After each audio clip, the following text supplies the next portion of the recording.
సీతాన్వేషణ కార్యము మాతో జరగాలిగాన మము దీవిస్తే మాతా మా పనియగునని చేతులు జోడించి హనుమ చెంగట నిలిచెన్. మీతో సెలవును గైకొని పోతామని హనుమ తెలుప పోలేరనుచున్. తనతో రమ్మని వారల కనులను మూయించి వారి కర్తవ్యమునన్.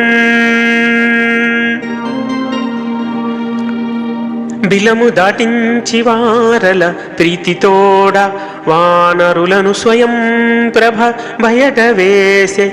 వానరోత్రముల్ వింధ్యాద్రి పైన చేరి కలత చెందారు కాగల కార్యమెంచి.